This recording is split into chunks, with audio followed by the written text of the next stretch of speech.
Mis hermanos, quisiera que me acompañen al Evangelio de Lucas, capítulo 20.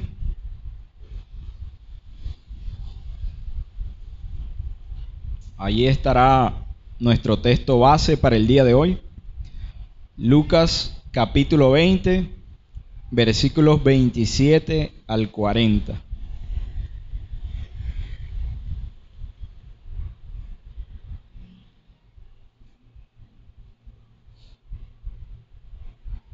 Lucas, capítulo 20, versículos 27 al 40, leo para ustedes. Llegando entonces algunos de los saduceos, los cuales niegan haber resurrección, le preguntaron diciendo: Maestro, Moisés nos escribió: si el hermano de alguno muriere teniendo mujer y no dejare hijos, que su hermano se case con ella y levante descendencia a su hermano. Hubo pues 7 hermanos, y el primero tomó esposa y murió sin hijos, y la tomó el segundo, el cual también murió sin hijos. La tomó el tercero, y así todos los 7, y murieron sin dejar descendencia. Finalmente murió también la mujer. En la resurrección, pues, ¿de cuál de ellos será mujer, ya que los 7 la tuvieron por mujer? Entonces respondiendo Jesús les dijo: los hijos de este siglo se casan y se dan en casamiento, mas los que fueren tenidos por dignos de alcanzar aquel siglo y la resurrección de entre los muertos, ni se casan ni se dan en casamiento, porque no pueden ya más morir, pues son iguales a los ángeles y son hijos de Dios al ser hijos de la resurrección. Pero en cuanto a que los muertos han de resucitar, aún Moisés lo enseñó en el pasaje de la zarza, cuando llama al Señor Dios de Abraham, Dios de Isaac y Dios de Jacob. Porque Dios no es Dios de muertos, sino de vivos, pues para Él todos viven. Respondiéndole algunos de los escribas, dijeron: Maestro, bien has dicho, y no osaron preguntarle nada más. Oremos una vez más, hermanos. Padre bueno, glorioso Señor, no podemos seguir adelante sin rogarte tu asistencia en lo que nos proponemos, Señor, que es meditar en este pasaje. Rogamos, Señor, que tu Santo Espíritu nos dirija el día de hoy, que lo que toquemos, Señor, en cuanto a estas palabras registradas en el Evangelio de Lucas, puedan ser, Señor, de provecho para nuestras almas, que seamos dirigidos en todo momento por tu Santo Espíritu, Señor, y que podamos, Señor, regocijarnos en todo lo planteado por nuestro Señor Jesucristo en este pasaje. Que nuestra mente y nuestro corazón, Señor, reciban con humildad y agrado las palabras que salieron de la boca de nuestro Señor Jesús. Estas cosas las oramos en los méritos de Cristo. Amén y amén.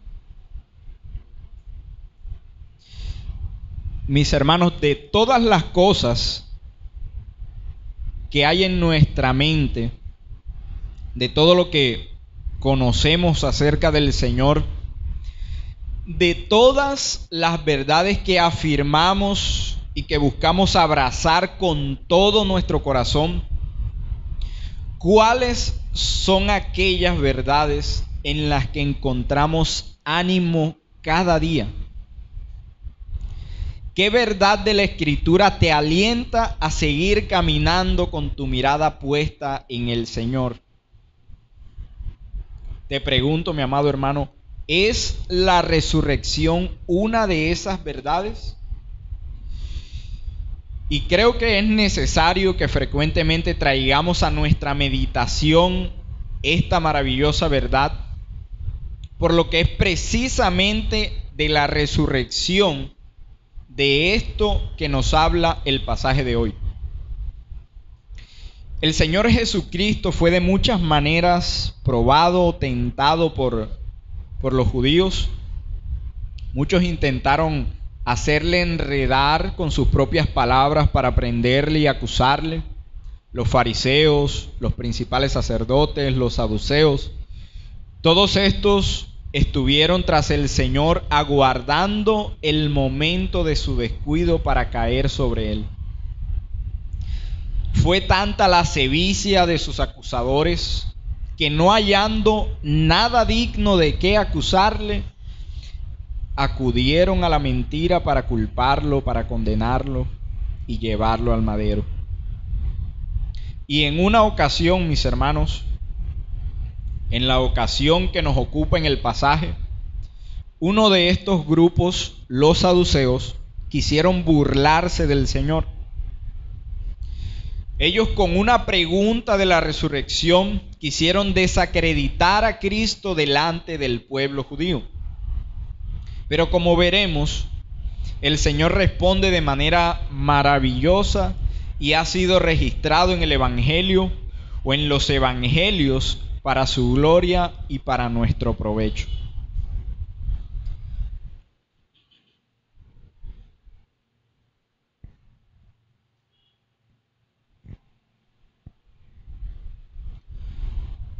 El sermón de hoy tiene por título Cuestionando la resurrección. Y para desarrollar el sermón, quisiera que lo hagamos adentrándonos en dos puntos de manera muy sencilla. La pregunta realizada y el segundo punto sería la respuesta del Señor. La pregunta realizada y la respuesta del Señor. Vayamos a lo primero, la pregunta realizada.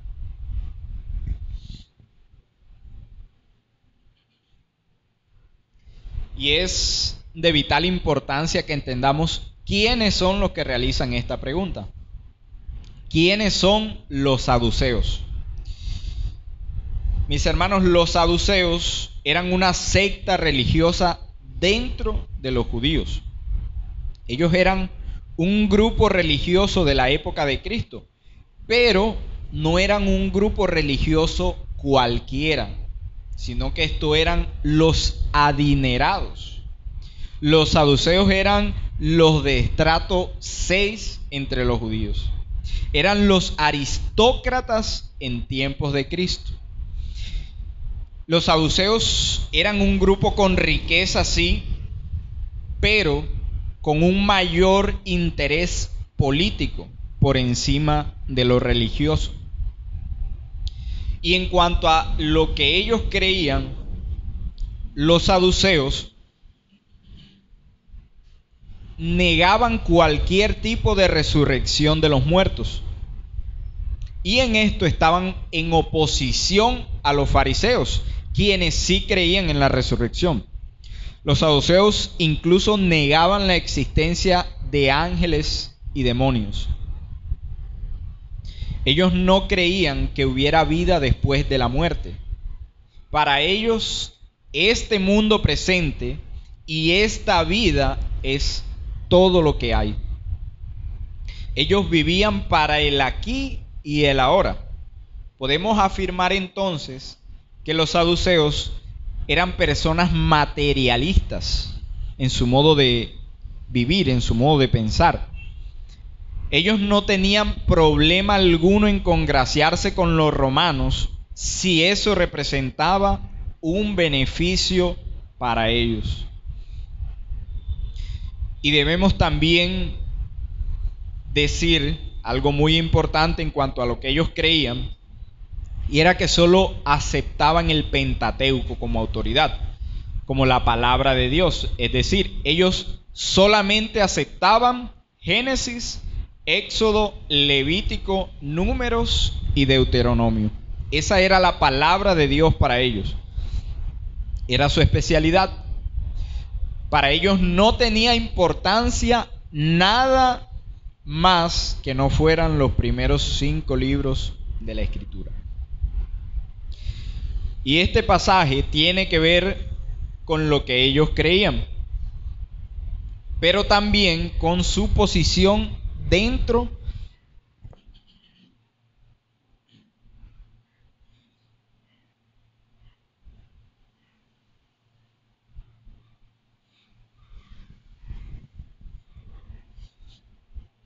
Decía, mis hermanos, que este pasaje tiene que ver con lo que ellos creían, pero también con su posición dentro de la sociedad.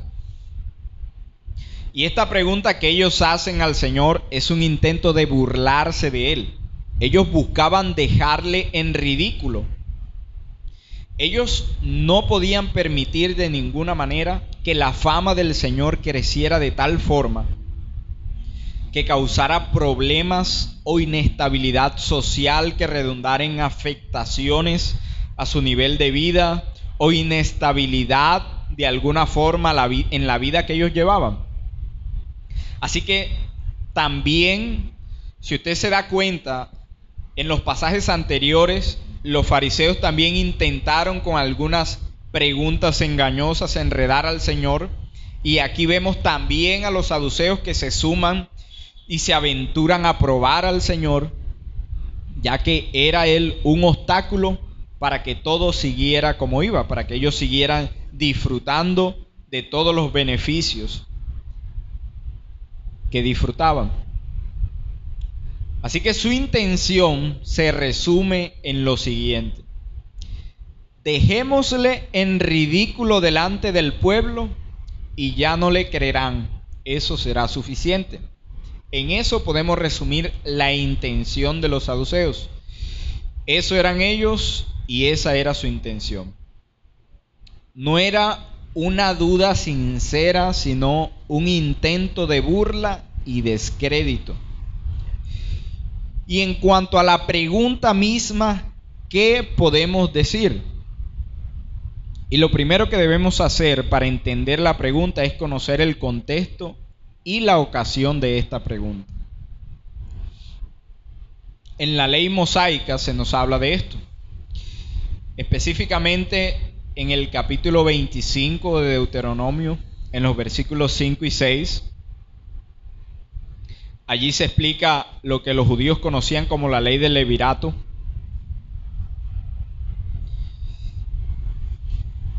Esa es la ley que ellos citan cuando mencionan a Moisés en la pregunta que le hacen a Cristo.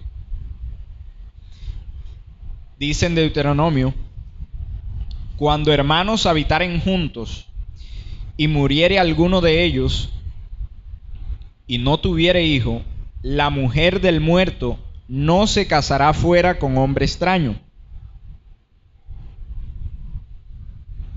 Su cuñado se llegará a ella y la tomará por su mujer y hará con ella parentesco. Y el primogénito que ella diere a luz sucederá en el nombre de su hermano muerto, para que el nombre de éste no sea borrado de Israel. ¿Qué tenemos aquí entonces?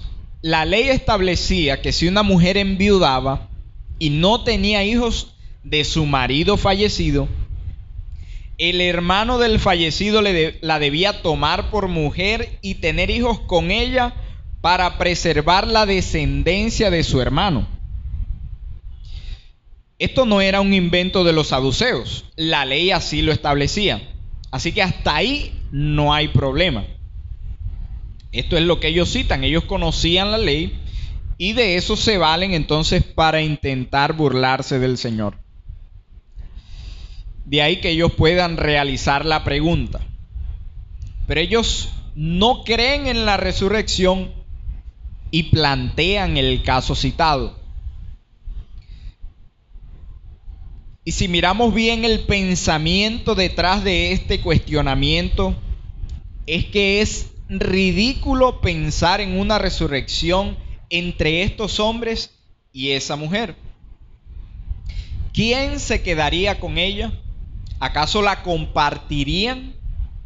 Lo que ellos pretendían ilustrar era que la resurrección es una idea absurda en medio de esa circunstancia particular. Sería al parecer insostenible, sin sentido, una locura.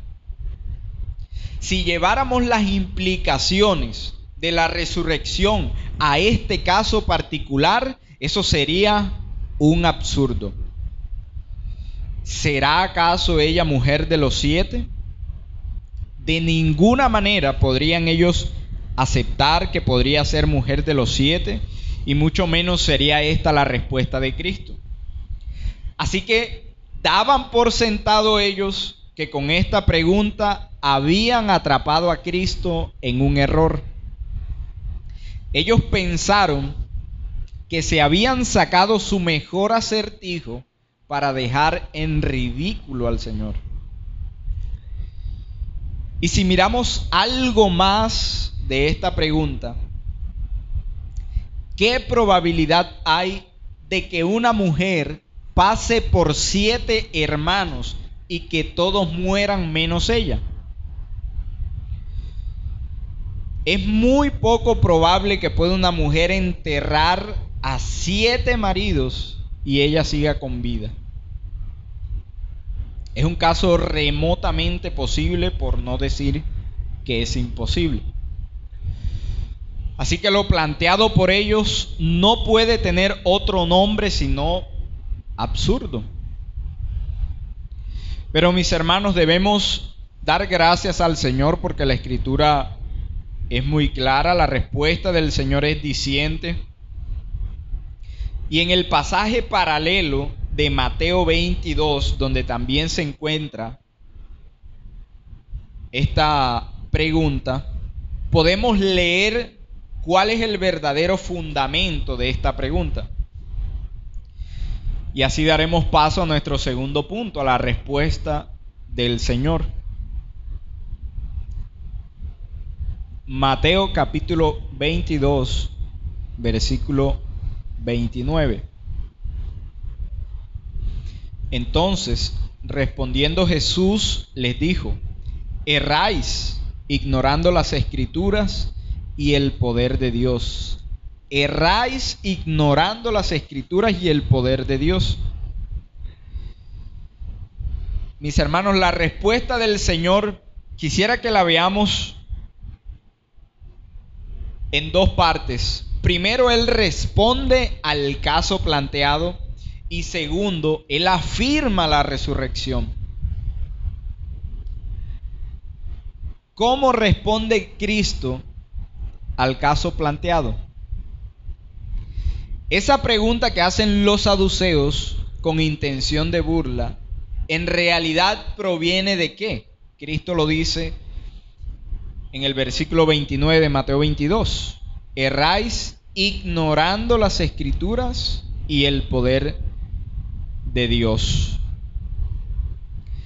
Es eso, mis hermanos, lo que hace el hombre en todo momento cuando ignora a Dios. Es eso lo que hace todo hombre que da la espalda a Dios y pretende hacer de su vida y del mundo lo que él quiere. Eso es errar. Desconocer la verdad es errar. Y la palabra usada allí para errar es la palabra griega planao. Planao, que quiere decir engañar, descarriar, extraviar. Y podemos decir que ese es el estado en que se encuentra todo hombre que ignora la Escritura. Está extraviado, está descarriado. Pretenden ser sabios, pero son necios.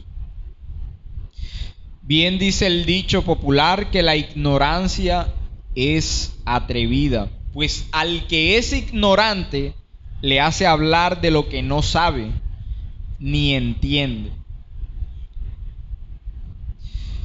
¿Y qué más dice el Señor? Podemos verlo en Lucas capítulo 20, nuestro pasaje, en los versículos 34 al 36.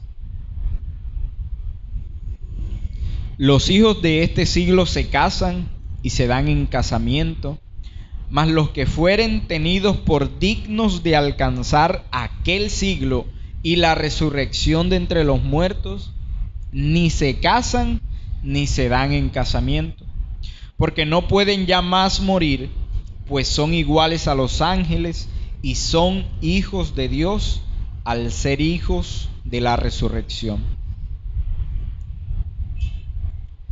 Aun cuando el Señor les dice que ignoran la Escritura y el poder de Dios,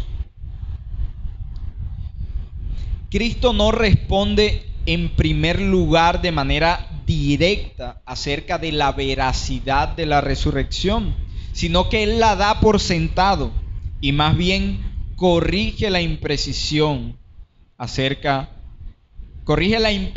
de los saduceos en el caso planteado.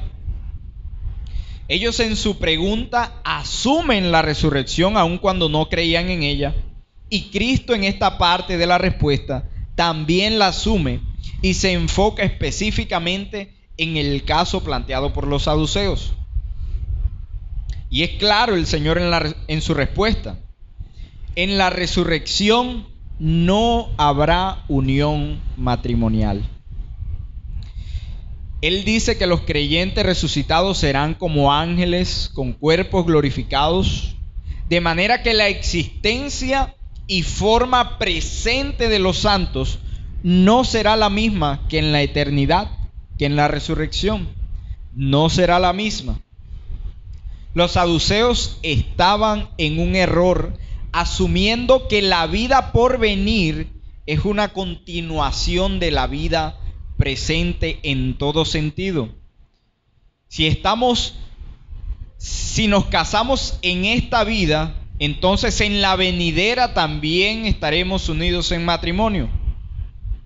Pero Cristo afirma que la vida venidera es diferente. Los santos serán como ángeles y ya no morirán, dice también. Pero hay algo más que decir acerca del matrimonio. Y es que este representa la unión de Cristo con la iglesia.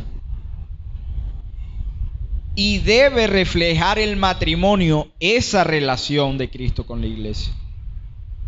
El matrimonio entre un hombre y una mujer debe ser un testimonio de la relación de Cristo con la iglesia.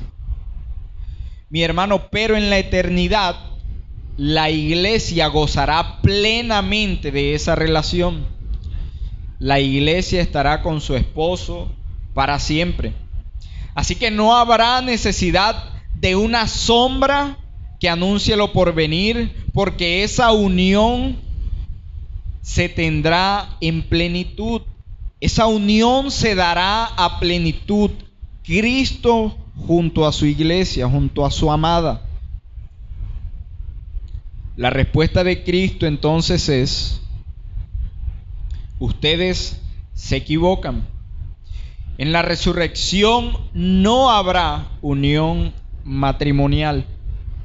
Así que allí tenemos a Cristo respondiendo al caso que plantean los fariseos. Pero como sabemos, como ya mencionamos, su intención no era simplemente hablar de un caso. Ellos iban más allá. Ellos pretendían burlarse del Señor. Así que veamos cómo Cristo afirma la resurrección. En los versículos 37 y 38 de Lucas 20 dice lo siguiente: pero en cuanto a que los muertos han de resucitar, aún Moisés lo enseñó en el pasaje de la zarza, cuando llama al Señor Dios de Abraham, Dios de Isaac y Dios de Jacob, porque Dios no es Dios de muertos, sino de vivos, pues para Él todos viven, porque Dios no es Dios de muertos, sino de vivos. Mis hermanos, esta es una verdad maravillosa. Los saduceos eran expertos en el Pentateuco, en esos 5 libros, y es precisamente eso lo que Cristo usa para mostrar el desconocimiento que ellos tenían, para mostrarles que ellos estaban en ignorancia. Ustedes afirman que no hay resurrección, pero la escritura que ustedes creen dan testimonio de esa resurrección. Y Cristo cita el pasaje de Éxodo capítulo 3, cuando Dios aparece en medio de la zarza a Moisés para afirmarle que sus antepasados, quienes ya partieron de este mundo, no dejaron de ser. Ellos no fueron exterminados, extinguidos, sino que ellos vivían. Los saduceos negaban la vida después de la muerte, pero con un solo versículo el Señor desarma su argumento, mostrándoles que Dios mismo habla de cómo quienes ya dejaron este mundo están vivos.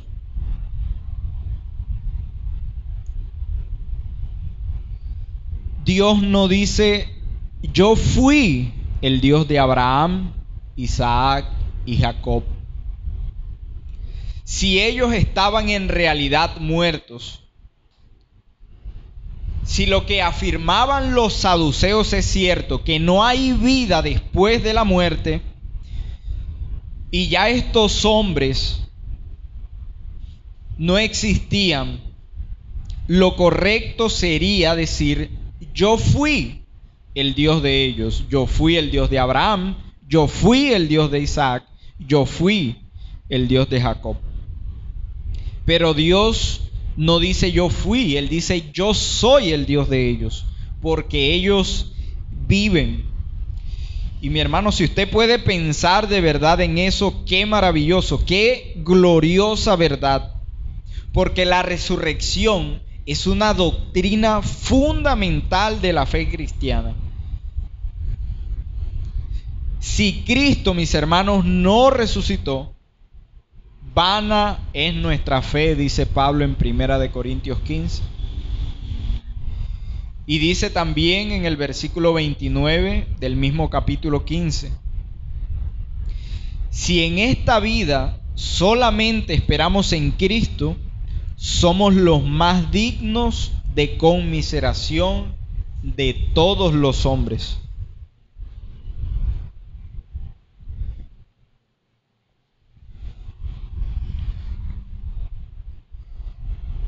Somos los más dignos de lástima si solamente esperamos en esta vida. Mis hermanos, si todo lo que importa es lo que nuestros ojos ven hoy, entonces debemos vivir solamente para esta vida. Si esta vida presente es todo lo que hay, comamos y bebamos, que mañana moriremos.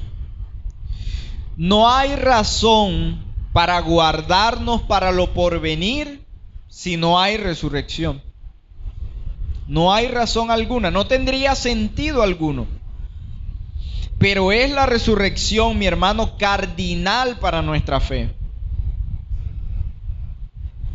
Y la misma resurrección de Cristo fue anunciada en el Antiguo Testamento, en lo que los saduceos ignoraban. Salmo 16:10: porque no dejarás mi alma en el Seol, ni permitirás que tu santo vea corrupción. Allí se está refiriendo a Cristo. Mi hermano, Cristo resucitado de entre los muertos es las primicias de los que durmieron. Y quisiera, mi amado hermano, que me acompañe por favor hasta ese capítulo 15 de 1 Corintios. Y leeremos una porción que es hermosa acerca de la resurrección. 1 Corintios 15.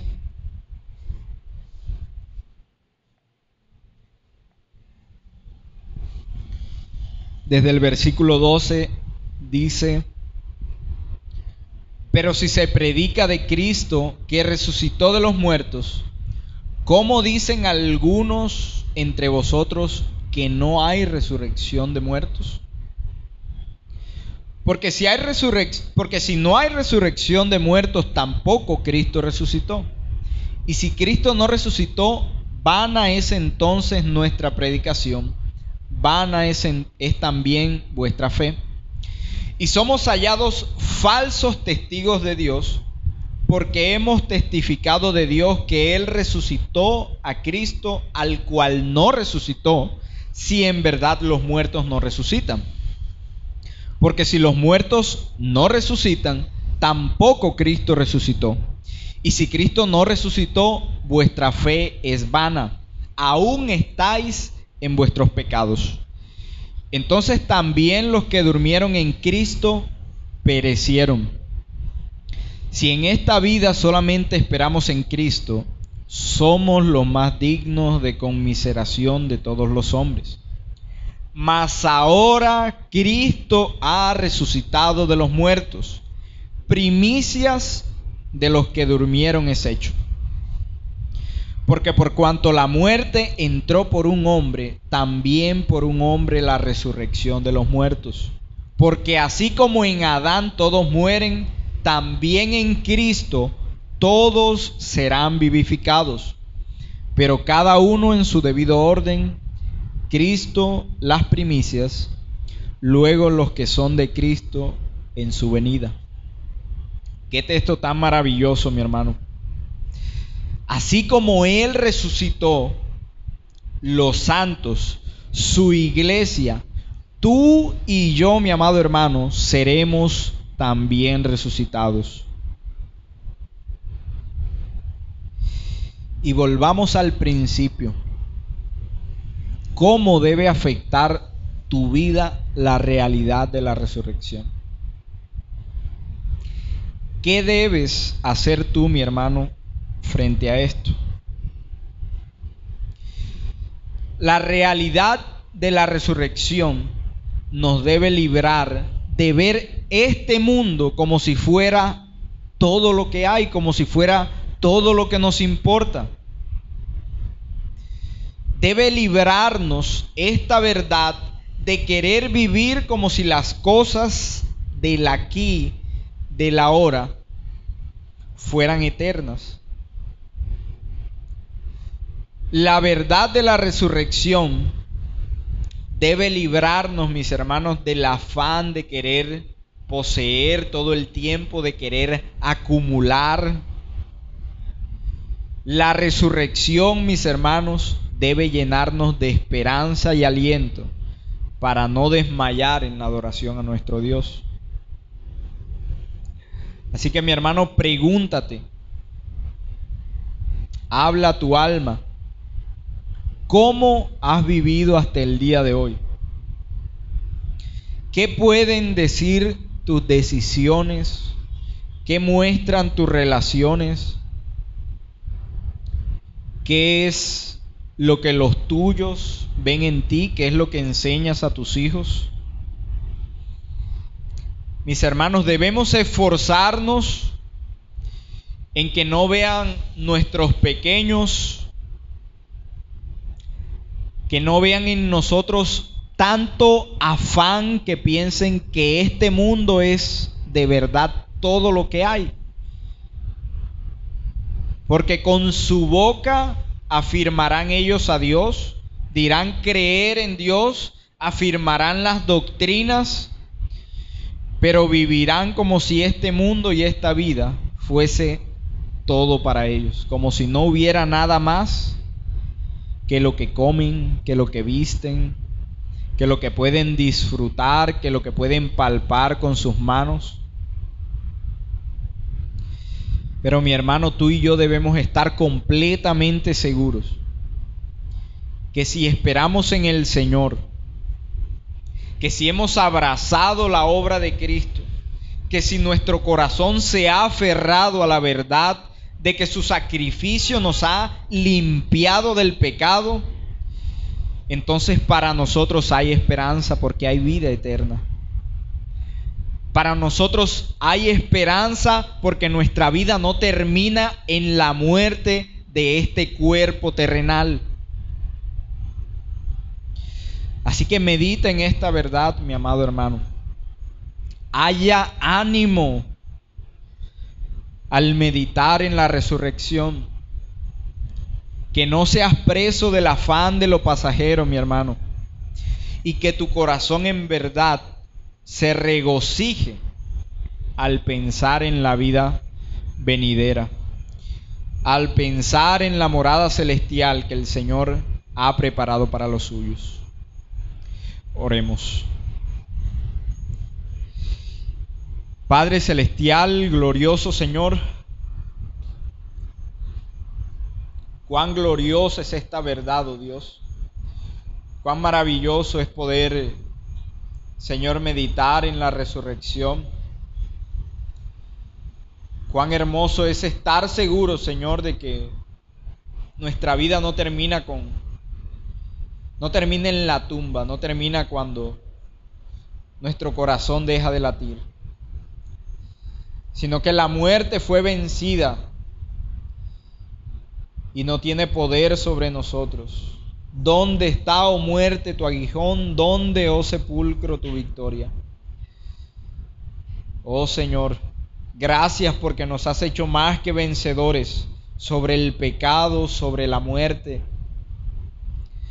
Y hoy con certeza, Señor, podemos abrazar esta verdad de que seremos resucitados y de que gozaremos por la eternidad contigo.